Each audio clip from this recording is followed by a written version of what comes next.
Breaking news! Mga teritoryo ng Pilipinas sa West Philippine Sea, tatayuan na ng mga daungan. China gulat na gulat dito. Samantala, Pangulong Ferdinand Marcos Jr. magpapadala ng mga tauhan sa Taiwan para tumulong.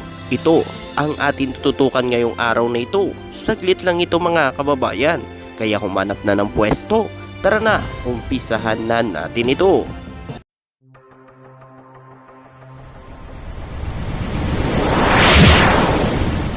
Pang Hilonggo. Please subscribe Subscribe and like. and share. Ayan, so magandang araw po mga kababayan. Muli po mga kababayan, nandito na naman tayo para po magbigay ng bagong update sa inyong mga kababayan. Ito po ang ibibigay ko sa inyong impormasyon about to ito sa West Philippine Sea mga kababayan. Ay nagiging agresibo ang mga aksyon ng China sa West Philippine Sea dahil sa gentleman agreement nung nakaraang administrasyon sa China. At ayon pa nga kay Carpio, ito daw umano ay pinagkasundo na ang Ayungin Shoal sa China noong nakarang administrasyon. Naku po mga kababayan. So ito po ngayon, naghahanap po ng mga ligtas na daungan para sa mga mangingisdang Pilipino sa West Philippine Sea. So yan po mga kababayan, napakalaking tulong po ito. Ang paglalagay ng daungan dyan sa West Philippine Sea para sa ating mga mangingisdang Pilipino. Yan po ngayon ang isusulong ng House of Representatives ang panukalang batas na magtatag umano ng mga fishing shelter at daungan sa siyam na okupado ng maritime futures sa West Philippine Sea. So yun po mga kababayan, yan ang panukala ngayon ng House of Representatives na sana ay mapasa ito mga kababayan para naman po tulong po sa ating mga mangingisdang Pilipino yan sa West Philippine Sea. Alam naman natin ngayon ay talagang lumalakas na ang huli ng ating mga mangingisdang Pilipino sa West Philippine Sea mga kababayan para kontrahin din ang patuloy na pagtatayo ng mga artificial na isla ng China sa West Philippine Sea mga kababayan.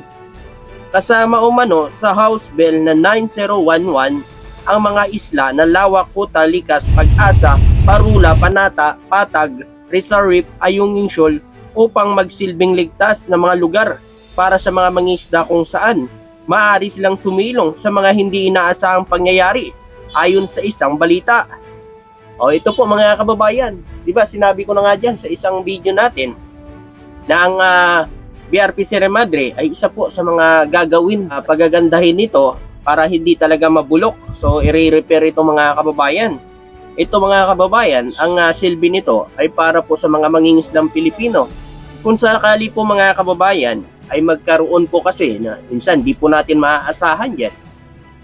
Abutan ng malakas na unos o trahedya, no? Bagyo itong atin mga mangingisdang Pilipino. So meron po silang masisilungan at mapupuntahan diyan sa West Philippine Sea.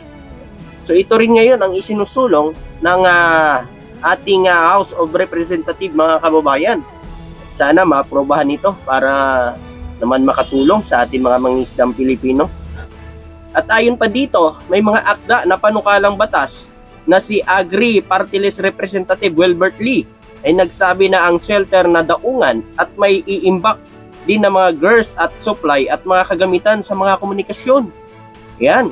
Sinabi pa niya na ang panukala ay nakahanay sa Executive Order na 5CAB na lumikha ng National Maritime Council at panatilihin ang pangalan at muling inaayos National Coast Watch Council na binabanggit na ito ay magtataguyod ng pambansang soberanya at magpapagaan sa kalagayan ng mga mangingisdang Pilipino.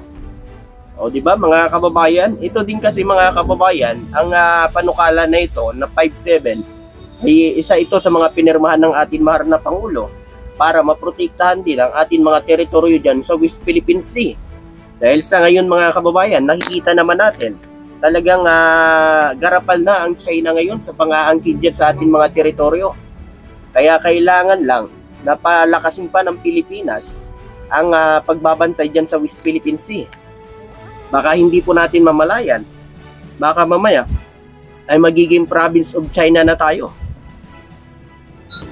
At ayon pa nga dito mga kababayan, sinusuportahan din umano ng House of Representatives ang ginagawa ngayon ng ating mahal na Pangulong Ferdinand Marcos Jr. na muling ayusin ang National Maritime Council Sabi umano nito pa sa isang pahayag nito lamang Martes mga kababayan, dapat na protektahan natin ang ating mga mangingisda, naghahanap buhay sa West Philippine Sea, ang ating Coast Guard at ang ating mga tauhan militar na nagproprotekta sa ating exclusive economic zone at gaya ng dati maging matatag sa ating soberanya batay sa tinanggap umano ng mga internasyonal na batas. So iyan na po mga kababayan, suportado na rin ng Kongreso ang panukala ni Pangulong Ferdinand Marcos Jr. Alam naman natin talaga mga kababayan na kailangan natin yan maprotektahan ng ating teritoryo. Dahil sa ngayon, nanganganib po ang ating mga teritoryo dyan sa West Philippine Sea. Dahil ayon sa China, nagbanta sa Pilipinas na dahil hindi daw umano tumigil ang Pilipinas sa paghahatid ng mga supply dyan sa Ayungin Shoal, ay palagi daw nito haharasin ang barko ng Pilipinas. Yun na naman mga kababayan ay isang strategy ng pananakot ng China. At ayon sa atin mahal na Pangulo, hindi tayo papasindak sa anumang pananakot at pangbubuli na ginagawa ng China dyan sa West Philippine Sea. At ayon pa dito sa ating Philippine Coast Guard, nakahanda na umano silang tumugon sa anumang banta na gagawin umano ng China sa mga resupply mission o muling pagharang nito sa paghahatid ng mga supply sa mga trupang nakatalaga umano sa BRP Sierra Madre. Ayon pa sa Philippine Coast Guard, walang karapatan ng China na harangin tayo kasi ito ay pasok pa sa exclusive economic zone ng bansa at ito po ay teritoryo ng Pilipinas, hindi po ito teritoryo ng China. Ayan na mga kababayan. Kaya tama lang ang ginagawa ng ating mahal na Pangulo na ipagtanggol ang teritoryo na dapat sa atin dahil wala talagang karapatan ng China diyan mga kababayan. Kasi mga kababayan, ang China palaging sinasabi na meron daw kasunduan ng Pilipinas. Nako, ito mga kababayan, meron kasing gentleman agreement ayon pa kay Harry Roque, ang dating Pangulong Duterte at ng China. Ako po mga kababayan, itong gentleman agreement na ito, mukhang ito ang pinanghahawakan ng China na yan ngayon ang pinagmamalaki nila na gentleman agreement. Ayon pa dito mga kababayan, ang gentleman agreement na ito ay bawal daw magdala ng mga construction materials sa BRP Sierra Madre. Baka daw kasi gagawin ang BRP Sierra Madre. Nais kasi ng China mga kababayan na ipahatak na yan. Tapos hahayaan na lang na mabulok. Pag nabulok na yan, matik mga kababayan, wala na. Wala na tayong teritoryo dyan sa West Philippine Sea. Agaw na yan ng China. Kaya dapat lang magpaliwanag talaga ang dating Pangulong Duterte dito mga kababayan. Kung totoo nga ba ang gentleman agreement na ito sa China. Sibreyo nyo po nga kababayan, nung panahon ni Pangulong Duterte, wala talagang nangyayari dyan sa West Philippine Sea. Kung meron man, ay bihira lang. So ayun pala mga kababayan, pinagkasundo pala ang BRP Sierra Madre ay bawal magdala ng mga construction materials. Bawal pa yan na baguhin. So hayaan na lang daw yan na mabulok. So yan ata ang pinagkasunduan ng dating Pangulong Duterte. Ayun naman kay Antonio Carpio mga kababayan. So yun po mga kababayan, ano ang masasabi nyo dito at makukomento nyo po mga kababayan. At ito naman mga kababayan, may bago lang po akong balita din sa inyo lahat. Ang gobyerno ng Pilipinas ay tutulong umano sa mga Pinoy na naapektuhan ng mga lindol sa Taiwan. So alam naman natin mga kababayan, talagang ngayon ay nagsasuffer po ngayon ang bansang Taiwan dahil sa 7.5 magnitude lindol ang tumama po sa kanila mga kababayan. Sinabi umano ni Pangulong Ferdinand Marcos Jr. na tinitiyak ng Department of Migrant Workers ang kaligtasan ng 159,480 Pilipino na kasalukuyang naninirahan umano sa Taiwan. So ganyan, di ba mga kababayan ng ating mahal na Pangulo? Talagang alagang-alaga tayong mga Pilipino, hindi pinapabayaan, di ba? Ganyan yan naman dapat mga kababayan, lalo na ito ngayon ang ating mga immigrant, mga OFW ay talagang napakalaking tulong ito sa bansa natin. Dahil sila talaga ang hero sa bansa natin. Nagdadala sila ng pera sa bansa natin mga kababayan. Diba?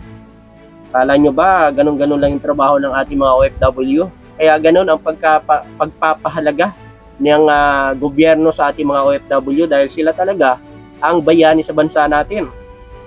Dahil ipagsapalaran po sila sa ibang bansa, iniiwanan ng kanilang pamilya para makatulong dito sa bansang Pilipinas at sa kanilang pamilya at maiahon nila ang kanilang buhay So yun po, sa lahat po natin mga kababayan dyan sa Taiwan at siyempre lahat ng mga mamamayan dyan sa Taiwan ay ingat po tayo mga kababayan at siyempre be safe po tayo mga idol.